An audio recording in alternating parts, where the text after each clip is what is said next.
적정이란 말은 화학에서 굉장히 많이 쓰는 말인데 이 적정은 어떤 의미냐? 어떤 관심의 대상 화학 쪽이 있어요. 이것의 화학적 성격은 알지만 화학적 성격은 알지만 그럼 화학적 성격을 안다는 얘기는 이 녀석의 분자량 안다는 얘기에 모른다는 얘기예요. 화학적 성격을 안다는 얘기는 분자량을 안다는 얘기예요, 모른다는 얘기예요? 안다는 얘기입니다. 그 다음 구조식 안다는 얘기입니까, 모른다는 얘기입니까? 안다는 얘기입니다. 그 다음 반응성 안다는 얘기입니까, 모른다는 얘기입니까? 압니다. 즉 화학적 성격을 모두 알아야 되는 겁니다. 즉 거의 완벽하게 모든 걸 다 알고 있는 어떤 화학종입니다. 알겠어요? 분자량도 알고 구조식도 알고 반응성도 알고 전부 다 아는 겁니다. 알겠어요? 알지만 뭘 모를 때? 그렇지. 그 농도를 모를 때 그것을 알아내기 위한 실험적 여정을 타이트레이션이라고 합니다. 알겠죠? 그러니까 적정은 그 녀석이 어떤 성격을 갖는지는 완벽하게 알고 있어야 돼요. 무슨 말 알겠죠? 반면에 뭐만 모를 때, 오직 뭐만 모를 때? 농도만 모를 때. 알겠죠? 자, 그러면 이 적정의 기본 개념 첫 번째 1. 그 농도를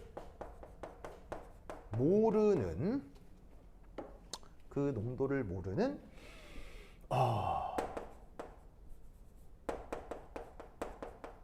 관심 대상을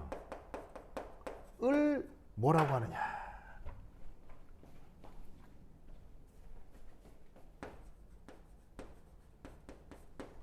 애널라이트라고 합니다.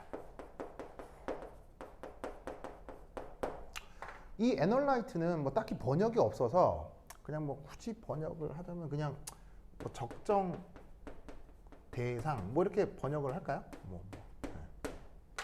근데 이제 번역이 없습니다. 그냥 애널라이트라고 합니다. 그죠? 이제 실제로 그 농도를 알아야 되는 거다. 그죠? 그 다음 두 번째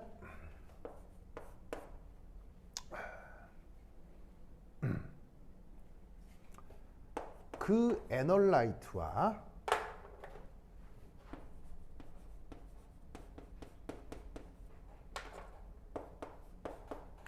반응성이 매우 크고 그 다음 반응 속도가 매우 빠른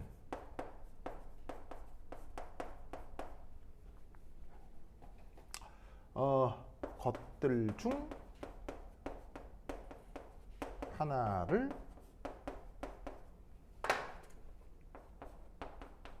타이트런트로 가지고 옵니다. 자, 타이트런트 역시나 우리말 번역은 없지만 굳이 번역을 만들자면 적정 수단. 자, 애널라이트는 진짜 내가 모르는, 다른 말로 얘기하자면 얘는 사실은 unknown인 거예요. 모르는 거예요. unknown. 무슨 말 알겠죠?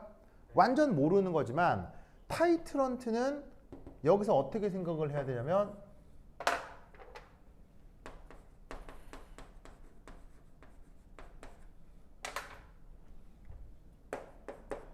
연구자가 외부에서 가져온 것이므로 그 농도를 당연히 알겠어요, 모르겠어요? 당연히 알 수밖에 없는 거예요.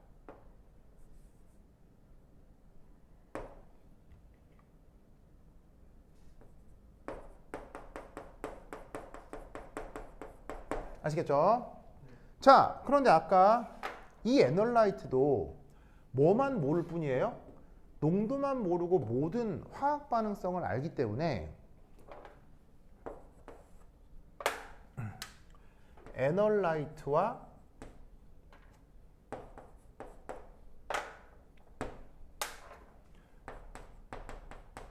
타이트런트 사이의 화학 반응식은 우리가 어떻게 반응이 진행되는지 모른다는 얘기예요. 그 반응 역시 우리가 완벽하게 알고 있다는 얘기예요. 자, 애널라이트가 어떻게 반응하는지 알아요, 몰라요? 알죠? 타이트런트 내가 그냥 가지고 온 거 아니에요. 그럼 둘이 섞었을 때 어떤 반응이 일어나는지 알아요, 몰라요? 명백하게 알아야 돼요. 알겠어요? 화학 반응식은 명백하게 알려진 것입니다.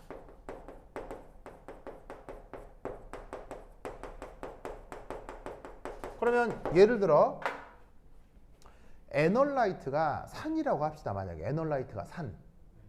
그러면 그것과 반응성이 엄청 크고 반응 속도도 억수로 빠른 거 뭐면 되겠습니까? 염기요, 염기. 알겠어요? 애널라이트가 염기라 합시다. 그럼 그것과 반응성이 엄청 크고 반응 속도도 엄청 빠른 거 그럼 뭐겠습니까? 산이겠죠. 알겠어요? 만약에 애널라이트가 산화제라고 합시다. 산화제. 그럼 그 산화제의 속성을 갖는 애널라이트와 반응성이 엄청 크고 반응 속도가 매우 빠른 거 누구겠습니까? 환원제겠죠. 뭔 말인지 알겠어요? 그럴 경우는 우리가 산화환원 적정이라고 합니다. 알겠죠? 그리고 지금 하려고 하는 건 산염기 적정이 되는 거고요. 즉 이게 산화환원 적정이건 산염기 적정이건 그리고 뭐 지금 당장 예를 들지는 않았지만 침전 적정이건 기본적으로 적정이라고 하는 건 애널라이트와 타이트런트 사이에 저런 관계가 있다는 얘기입니다. 무슨 뜻인지 아시겠죠? 알겠죠? 그래서 이 적정을 이해하려면 첫 번째 이 애널라이트와 타이트런트에 대한 이 생각을 알 수 있어야 돼. 알겠죠? 그러면 이 적정이라고 하는 것에 3. 실험 과정 및 전략이 있어요. 실험 과정 및 전략. 저번 시간에 처음 이제 적정이라는 것에 대한 얘기가 시작이 됐었죠. 그래서 그 저번 시간에 주로 적정과 관련돼서 했던 얘기 중에 하나는 애널라이트.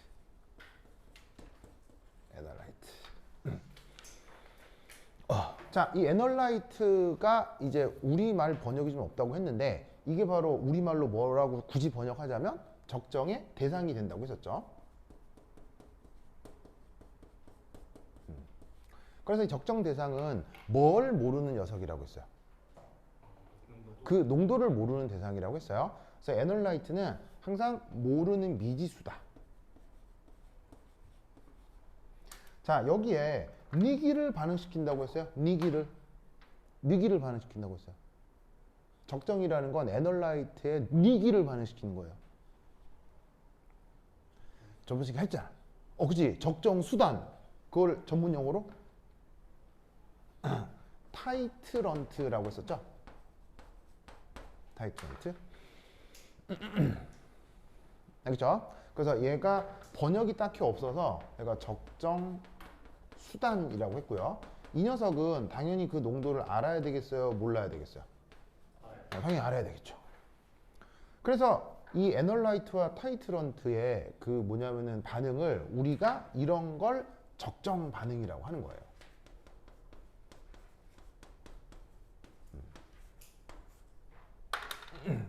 그리고 이 적정 반응은 말씀드렸다시피 반응성이 커야 한다 그랬어요? 아니면 작아야 된다 그랬어요? 반응성이 아주 커야 됩니다. 끝장나게 반응을 잘해야 됩니다. 그리고 반응 속도가 어떻게 된다 그랬죠? 반응 속도가 느려야 된다 그랬어요? 빨라야 된다 그랬어요? 반응 속도가 아주 빨라야 합니다. 반응성이 떨어지거나 반응 속도가 느리면 실용적으로 적정 반응으로 활용할 수가 없습니다. 그래서 어쨌건 적정 대상하고 적정 대상이 있으면 그것과 반응을 잘할 수 있는 적정 수단을 고르는 것이라. 예를 들어서 에놀라이트가 산이다. 그럼 타이트런트를 뭘로 골라주면 된다는 얘기예요? 염기. 그 다음에 얘가 염기였다. 그럼 얘를 뭐로 골라주면 되는 거야? 산으로 골라주면 되고. 만약 이게 산화제였다. 그럼 얘를 뭐로 골라주면 되는 거야? 환원제. 얘가 환원제면 얘가 산화제. 아시겠죠? 그래야 반응성이 커지고 반응 속도가 커질 거란 말이에요. 그래서 이 적정 대상과 적정 수단의 반응성에 따라 산염기 적정이다, 산화환원 적정이다 이런 말들을 붙이는 거예요. 혹은 뭐 그 외에 모어 타이트레이션이라고 해서 이제 침전 적정 같은 것도 있거든요. 그래서 얘네들의 반응성에 따라 이름을 부르지만 이 적정 반응에서 활용하는 그 전략은 똑같아요. 아시겠죠? 그리고 이 전략은 놀랍게도 이런 전문 용어를 전혀 사용하지 않지만 놀랍게도 고등화학원 수능에도 나옵니다. 이 전략이 고등화학 수능에도 나와요. 그래서 수능 교과 과정에서도 나오는 거고요. 그리고 화학과에서 박사과정 하려고 하는 실험을 할 때도, 그리고 노벨상 받으려고 하는 실험 결과 얻을 때도 이 테크닉을 그대로 씁니다. 그러니까 뭐냐면 아주 기초적인 내용이지만 프로페셔널한 화학자들도 이 내용을 그대로 따라하는 거예요. 그래서 이게 어떻게 이루어지는지를 알아야 돼. 알겠지? 자, 그래서 이제 뭐 어떻게 해가지고 이제 어떤 생성물들을 만들겠죠. 생성물들. 그러면 이때 이 적정은 어떻게 반응이 진행되는지 생각을 해보도록 하겠습니다. 우선 첫 번째 이 에널라이트는 항상 기존 과량을 미리 준비합니다. 그래서 적정 실험을 할 때는 에널라이트의 양이 절대로 변하지 않습니다. 그렇죠? 그래서 여기에서 그 양이라고 하는 것은 이 에널라이트는 그 초기, 질량 혹은 몰수 요거는 딱 고정적입니다.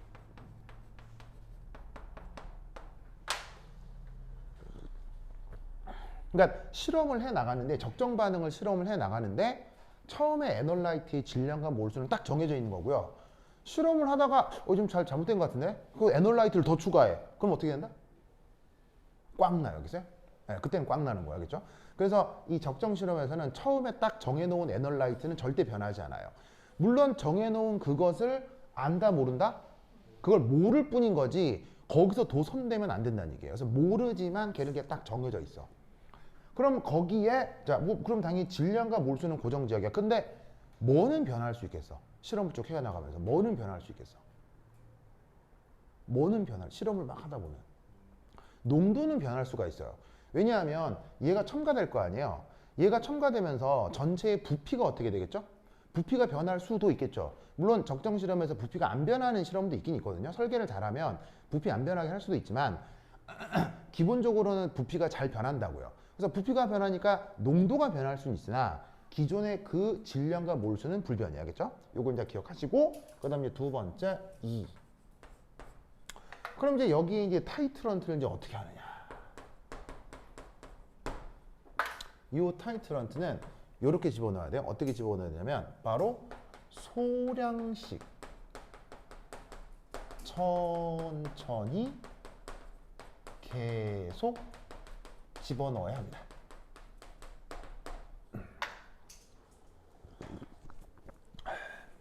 자, 양을 얼마나 집어넣어야 된다고요? 조금씩 넣는 거야, 조금씩. 그러니까 마치 비유하자면 이런 거야. 예를 들어서 우리 도움거스 뭐냐면은 저 요리해요, 요리? 요리 잘하는 요리. 이건 내가 해도 맛있다. 내가 한 거지만 이제 맛있다. 뭐가 있어요? 라면이요? 예, 라면. 한국 사람들 라면 부심 있죠. 예, 그 자기 끓이는 방식에 대해서 굉장히 자부심들 있잖아요, 다들 뭐 면이 먼저냐, 스프가 먼저냐 이 논쟁도 막 있고 뭐 여하튼 애니메 라면 좋습니다. 좋아요. 민서거 쓰는 요리? 요리? 라면이야. 그래. 때때로 나는 요리 잘 하거든요. 내가 하는 것 중에 뭐 뭐냐면 등갈비 김치찜 이런 건 환상이에요, 진짜. 내가 해도 너무 맛있어요. 하면은 그 집에 김선아 정가연이 완전 좋아해. 아빠 너무 맛있다고 막 그럴 정도 자신 있고 그래서 그런 요리들을 하는데 요리를 하는데 말이죠. 만약에 내가 100년째 3대째 내려오는 무지막지한 맛집의 요리 경력 50년 된 요리 장인이야. 그럼 내가 거기에 요리 팍 한 다음에 간을 맞춰야 돼. 그럼 간 어떻게 맞춰? 그런 사람 간 어떻게 그래서 간 어떻게 맞춰? 팍! 딱 이렇게 되잖아요. 보통 그렇잖아요. 그래 안 그래요? 자, 하지만 초보가 간 맞출 때는 어떻게 돼? 초보 간 맞출 때 어떻게 해야 돼요? 어떻게 되냐면 잘 모르잖아요. 모르니까 이렇게 하고 한 다음에 또 무슨 말인지 알겠죠? 그 뉘앙스라는 얘기예요. 무슨 말인지 알겠죠? 그러니까 만약에 내가 이 상황을 완전히 지배하고 있으면 내가 원하는 양을 빡빡 때려 넣을 수가 있지만 기본적으로 이 화학 반응 자체가 시각적으로 눈에 보여요, 안 보여요? 자, 에놀라이트 분자 눈에 보이겠어요, 안 보이겠어요? 타이트너트 분자 눈에 보이는 게 아니기 때문에 얘는 기본적으로 반응 자체가 미지수라고요. 모른다고, 눈에 안 보여요. 그러니까 내가 그 알지도 못하는 이 둘의 반응을 완전히 제어해서 정확한 약을 딱 때려 넣을 것이다. 이 불가능하다는 얘기죠. 그래서 어떻게 해야 되냐면 항상 타이트런트는 조금씩 그리고 천천히 넣어야 되겠죠? 천천히. 그리고 어떻게? 계속 넣는 거예요. 계속. 그러면 이때 어떤 일이 벌어지냐면 3. 이거 3인데 동그라미구나. 동그라미.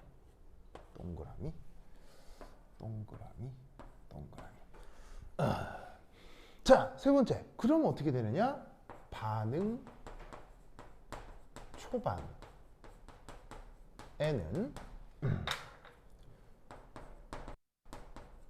요 타이트런트가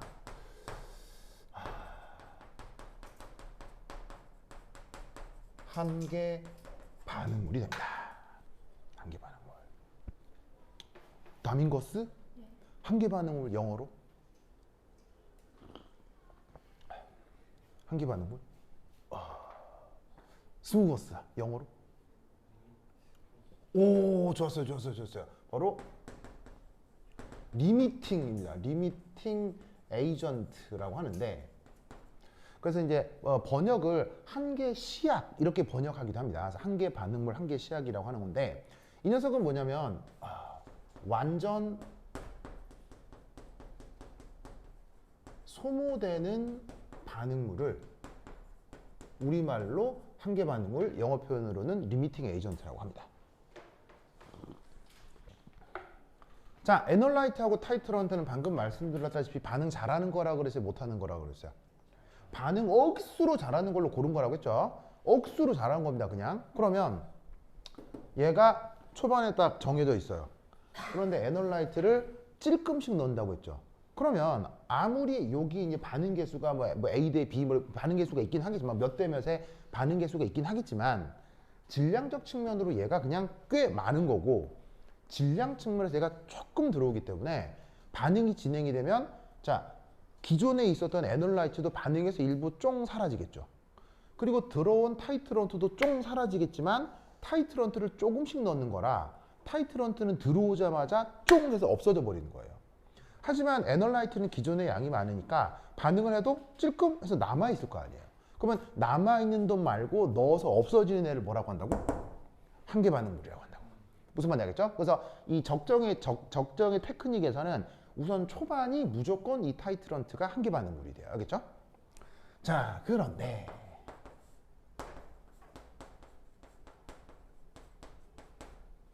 이 타이트런트를 어떻게 넣는다고 했죠? 계속. 알겠죠? 그래서 왜 혹시 이런 말 들어본 적 있어요? 가랑비에 옷 젖는다. 그런 말 들어본 적 있죠? 뭐 가랑비 뭐 별거 아닌 것 같은데 계속 맞고 있으면 다 젖어버리잖아요. 그러면 어떤 일이 벌어진다? 에놀라이트가 처음에 많았거든요. 미지수 녀석이 정확한 농도는 모르지만 많게 준비를 해놨으니까. 하지만 타이트런트를 찌끔찌끔 넣어도 계속 넣으면 얘가 찌끔찌끔 줄어들 거 아니에요. 찌끔 줄어들가 결국 어느새 이 준비해 놓은 에놀라이트가 쫑 사라지는 순간이 생길 거 아니에요. 이걸 후반부로 하자 이런 말이에요. 그러면 무조건 어떤 일이 벌어진다? 후반에는 저기에 에놀라이트 요 애널라이트가 바로 리미팅 에이전트가 되는 거예요. 무슨 말 알겠죠? 아시겠죠? 이해했죠?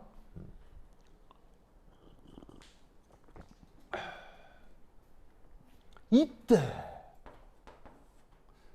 3과 4 사이의 어딘가에서 놀랍게도 우리말로 당량점.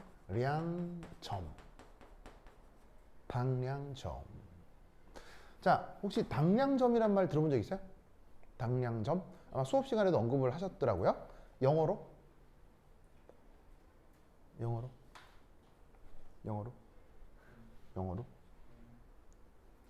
보르보르보르바 이퀄리밸런스 포인트라고 합니다. 이 당량점이 나타납니다.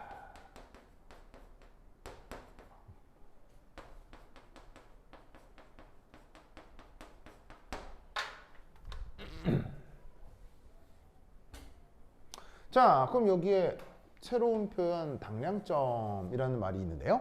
자, 이 당량점 뜻이 뭐죠? 당량점 뜻이 뭐예요? 당량점의 뜻이 뭐예요? 당량점의 뜻이 뭐예요? 당량점의 뜻이 뭐예요? 당량점의 뜻이 뭐예요? 자, 이게 바로 뭐냐면 바로 그겁니다. 얘가 애널라이트와 타이트런트 모두가 한계 반응물이 되는 상황을 당량점이라고 합니다. 자, 이게 이제 뭔 말이냐면 이거예요. 이게 처음에 애널라이트가 많았죠. 그런데 타이트런트를 넣는데 찔끔찔끔 넣긴 하지만 계속 넣는 거잖아요. 계속 넣는 거니까 어느 순간 애널라이트도 쭉 해서 뿅 사라지는데, 아까도 얘기했듯이 애널라이트가 됐건 타이트런트가 됐건 분자가 눈에 보여, 분자가 눈에 보이는 건 아니에요. 분자가 눈에 보이는 건 아니기 때문에 애널라이트가 다 사라졌는지 모르고 이 타이트런트를 계속 넣을 거 아니에요. 그러면 그 이유는 애널라이트는 없고 타이트런트만 들어온 상태에서 타이트런트만 점점 양이 많아지겠죠. 그런 일이 계속 진행이 될 거 아니에요. 그러면 초반에는 애널라이트가 남아 있었지만 후반에는 타이트런트가 남아 있겠죠. 그러면 그 후반과 초반의 중간에 기가 막히게도 애널라이트가 딱 없어진 순간 지금까지 넣어준 타이트런트도 뿅 다 없어져 버린 그 찰나의 순간이 있겠죠. 있을 수밖에 없을 거 아니에요. 그걸 뭐라고 부른다? 당량점이라고 하는 거예요. 그래서 정확한 정의는 애널라이트와 타이트런트 모두가 한계 반응물이 되는 거. 한계 반응물이 뭐라고 그랬어요? 소모돼서 완전히 없어지는 거라고 했죠. 무슨 말 알겠죠? 알겠죠?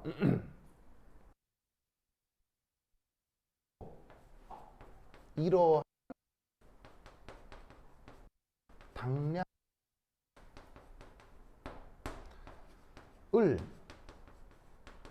정확하게 알아내는 것은 가능할까요? 불가능할까요? 그 당량점을 정확하게 알아내는 거 가능할까요? 불가능할까요?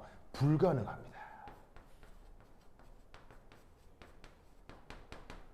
자, 왜 불가능하냐면 완전 소모되는 거잖아요. 완전 소모라는 것은 수학적으로 뭘 얘기하는 거예요? 수학적으로 0을 얘기하는 거죠. 그럼 생각해봐요. 우리는 화학에서 몰이라고 하는 개념을 쓰잖아요.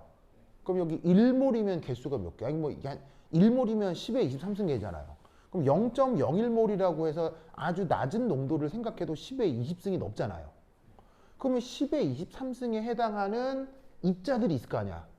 그 입자를 눈에 보이지도 않는데 정확하게 개수를 맞춰서 너도 완전히 0, 너도 완전히 0 가능하겠어요? 불가능하겠어요?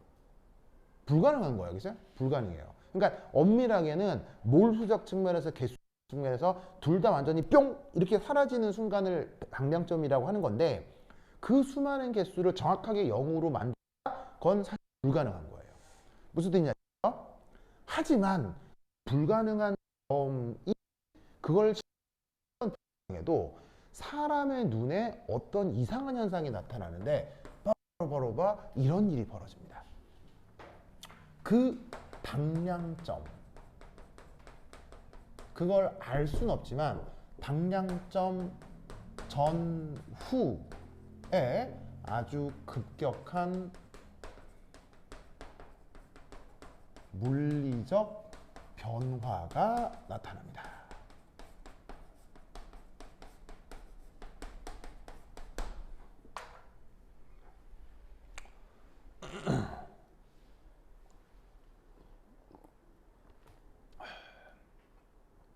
자, 뭔 말이냐면 방량점이 정확하게 뭔지는 알 수는 없지만 그 방량점이 도달하기 전 어떤 상황과 후에 어떤 상황이 갑자기 뭐가 확 바뀌어요.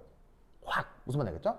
그러면 여기에 있는 급격한 물리적 변화에 대표적으로 뭐가 있느냐? 뽀로뽀로뽀로바 색깔 이키마스. 색깔. 펄어던 애가 갑자기 빨갛게 변하는 거예요. 혹은 뭐 뻘겋던 애가 투명해진다거나 무슨 말인지 알겠죠? 그래서 저 색깔의 변화를 알아내는 시약을 우리가 또 뭐라고 하죠? 지시약이라고 하죠. 당량점을 기준으로 색이 변할 수도 있기 때문에 지시약이라는 물질을 사용하는 거예요. 알겠죠?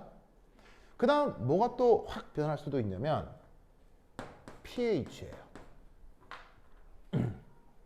특히나 3년기 적정에서는 pH라고 하는 애가 급격하게 변하거든요. 그래서 이게 변하는 정도가 당량점에 도달하기 전이나 후는 완만하게 변하다가 이 당량점에 도달하게 되면 pH가 미친 듯이 확 변하거든요.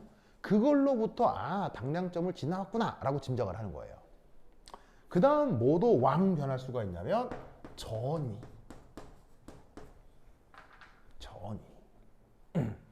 모든 화학 반응에 전이를 측정을 할 수 있거든요. 근데 그 전이가 완만하게 변하다가 당량점 전후에서 역시 확 변합니다. 그래서 저 전이 측정은 어디서 하냐면 앞서 에널라이트하고 타이트런트를 전기화학적인 산화제, 환원제로 고를 수 있다고 했죠. 그럴 경우는 이 녀석의 색깔이나 pH를 측정하는 것보단 전위를 측정했을 때 확 변하는 경험을 할 수 있어요. 그래서 산화제, 환원제 가지고 실험을 할 때는 전위 측정을 하는 거예요. 그럼 그게 우악 변하고 그것으로부터 당량점이 있었구나를 짐작을 하는 거죠. 그래서 이 전위와 관련된 이 산화환원 적정은 여러분 선배 기준으로 3학년 1학기 때 막 하고 하더라고요. 어쨌건 지금은 3년기 적정. 자, 그런데 이런 것뿐 아니라 그 외에 생각할 수 있는 모든 물리량들이 다 바뀌어요. 예를 들면 탁도란 말 알아요? 탁도?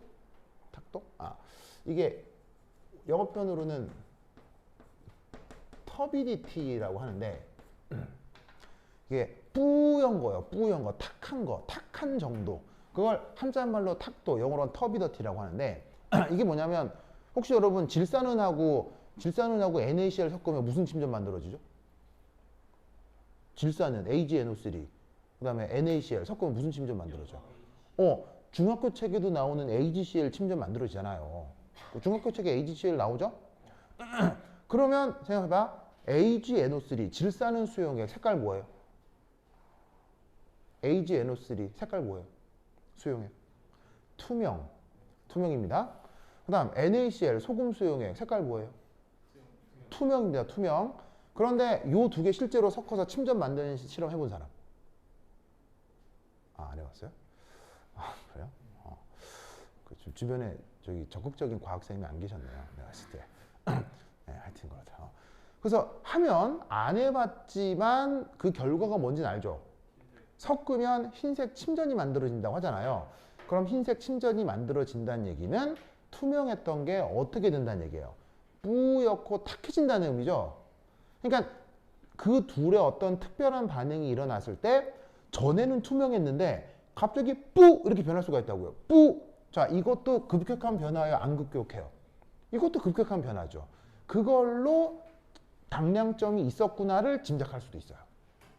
무슨 말인지 알겠죠? 자, 근데 이렇게 막 전문적인 물리량 말고도 막 부피가 변한다거나 뭐 질량이 변한다거나 막 기타 등등 생각할 수 있는 거의 모든 물리량들이 다 변해요.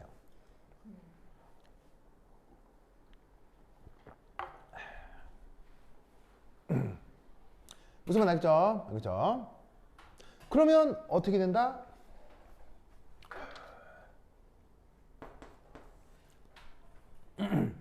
그러면 그 급격한 물리적 변화의 순간을 실험적으로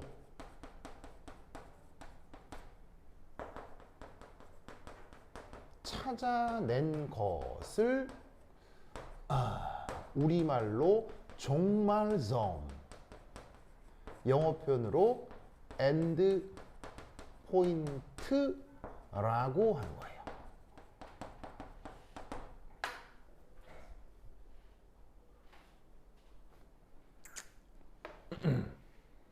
자, 무슨 말이냐? 예를 들어 색변화를 예로 듭시다. 그 당량점에 도달하기 전에는 레드였다고 치죠. 그리고 당량점을 지난 후에는 블루라고 치죠. 그러면 레드일 때도 여전히 당량점은 아니고요. 블루일 때도 당량점이 아닌 거예요. 그럼 어디가 당량점인 거예요? 레드도 아닌 것이 블루도 아닌 것이 할 때 그 어딘가가 당량점이잖아요. 그러면 여러분 생각해봐. 무지개를 봐도 빨주노초 파란 거 뭐가 칼로 자른 듯이 딱 정해져 있어. 이게 굉장히 색깔이 연속적이야. 색깔이 굉장히 연속적이니까 이게 빨갛다가 파라면 중간에 이게 파란 것도 아니고 빨간 것도 아니고 이걸 빨갛다고 해야 되는지 파랗다고 해야 되는지 애매한 영역이 있을 거 아니에요. 그 영역 어딘가가 당량점인 거야. 그러면 사람마다 여긴 것 같은데? 여긴 것 같은데? 이럴 수 있잖아요. 그렇게 사람마다 여기가 아닐까? 여기가 아닐까로 실험을 결정한 걸 그걸 엔드포인트라고 하는 거예요. 무슨 말 알겠죠? 그러면 결국 어떻게 되겠어요? 이 엔드포인트는 이퀴벌런스 포인트랑 정확하게 맞겠어요? 무조건 차이가 생기겠어요? 무조건 차이가 생길 수밖에 없는 거예요. 무슨 말 알겠죠? 그래서 이렇게 가상적인, 그러니까 이제 이 일종의 그 당량점은 매우 이상적인 아이디어란 상황인 거죠. 그런데 이 종말점이라고 하는 건 아주 리얼한 상황인 거예요. 그러니까 보시다시피 저기에 당량점과 종말점의 차이를 뭐라고 부른다? 요걸 적정 오차라고 합니다.